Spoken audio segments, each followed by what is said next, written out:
Attingal ബൈപ്പാസിലെ Palankonam overpass സൈറ്റിൽ pile ക്യാപ്പിങ്ങിൻ്റെ പണികൾ തുടങ്ങിയിട്ടുണ്ട്. ഇന്നിപ്പോൾ നോക്കിയപ്പോൾ സ്റ്റീൽ ബൈൻഡിങ് കുറച്ച് മുന്നേറിയിട്ടുണ്ട്. എന്നാൽ പണിക്കാരെ ഒന്നും ഇന്ന് ശനിയാഴ്ച വൈകുന്നേരമായിട്ടും കണ്ടില്ല. അതുകൊണ്ട് എത്രത്തോളം ഊർജിതമാണ് എന്ന് പറയാൻ നിവർത്തിയില്ല.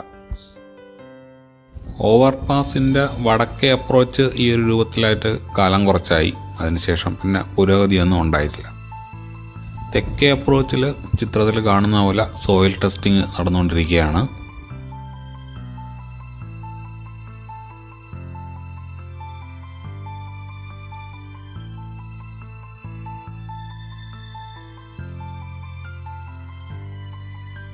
വടക്കേ അപ്രോച്ചിനും MLA പാലം അണ്ടർപാസിൻ്റെയും ഇടയ്ക്കുള്ള പ്രദേശം വാഹനങ്ങൾ പോകുന്ന ഒരു ചെറിയ ഭാഗം ഒഴിച്ച് കാട് മൂടിയ നിലയിലാണ്.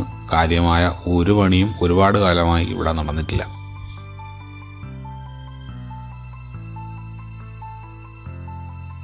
MLA പാലം അണ്ടർപാസിൻ്റെ തെക്കേ അപ്രോച്ചിൽ ഒരു തോട് മുറിച്ച് കിടക്കുന്നതിന് വേണ്ടിയുള്ള ഒരു സ്ട്രക്ചറുണ്ട്.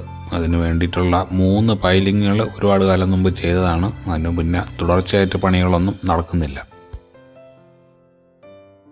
കാണുന്നതാണ് MLA പാലം അണ്ടർപാസ്. അതിൻ്റെ മുകളിലെ പണികൾ എന്തോ എന്നൊന്ന് പരിശോധിക്കാം.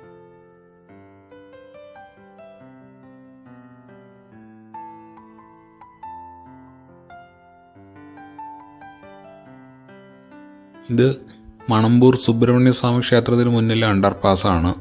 മണമ്പൂർ ചാത്തമ്പറ റോഡ് മുറിച്ച് കിടക്കുന്നതിന് വേണ്ടിയുള്ളത്. ഇവിടുന്ന് വടക്കോട്ടുള്ള പണികൾ ഏറെക്കുറെ പൂർത്തിയായിട്ടുണ്ട്.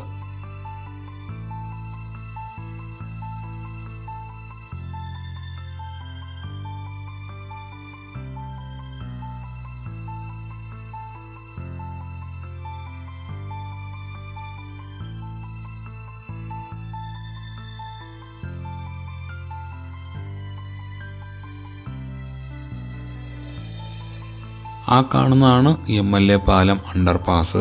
ഇവിടുന്ന് ബ്രിഡ്ജ് സൈറ്റ് വരെയാണ് ഇനി ഗൗരവമായിട്ടുള്ള പണികൾ ബാക്കിയുള്ളത്.